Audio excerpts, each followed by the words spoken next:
So the layout of this book is that we've got the main Hebrew text on the recto on the right hand page, and then the English is parallel to the Hebrew, so however much Hebrew we've got, we have to have corresponding English.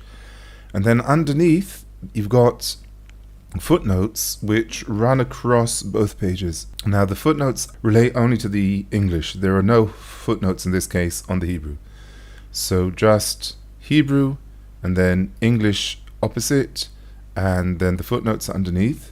And it's the Hebrew that dictates how much text can fit on a spread. So let's see how this script makes it a lot easier to lay out each page like this.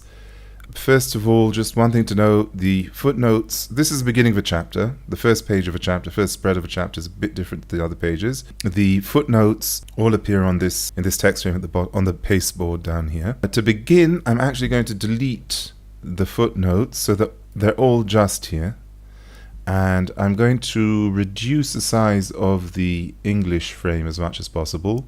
Delete this divider and this divider, and I'm going to make the Hebrew text fill the margins. So this is a good starting, this is how a starting configuration, how it should begin. And then I can just run the script, double click on it, and it's filled out the page nicely here. The last footnote that you can see is 10, and that's the last footnote here. And also the author in this particular book wanted to have side by side, each phrase to have bullets, kind of special number of bullets. So you see that the last bullet is this little square one at the end of the English Hebrew, and that corresponds to this. Let's turn over to the next page. So this is a completely blank page here. You don't have to do anything.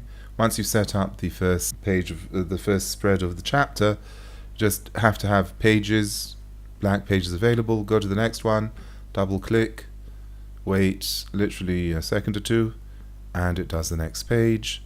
It's all threaded, so the Hebrew continues and knows how to thread, create a new frame and thread it. The English is flowing from here down to here, and the footnotes go from the main source this way. You can follow the thread.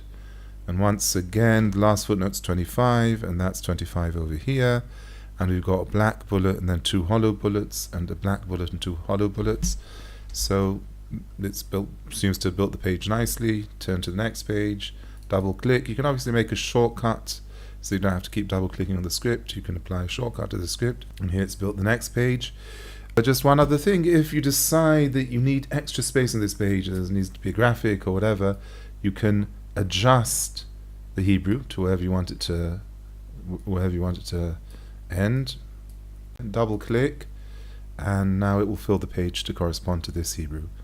And again, if I want to fill the entire spread, I can just stretch this all the way down and then double click, and it will readjust what's available here. I could also just have deleted everything from this spread completely and let it build the spread from scratch. So it makes it very quick and very easy to build up the pages this way. So when everything is set up, it works very nicely. There is a bit of setup to do, and it's not a commercial, it's not kind of a public facing script, so it needs to be set up for each book separately at this point. But still, if you've got a lot of pages, like in this book there are hundreds of pages, I think it's the only sensible way to really build a book like this. Okay, thanks. See you next time. Bye bye.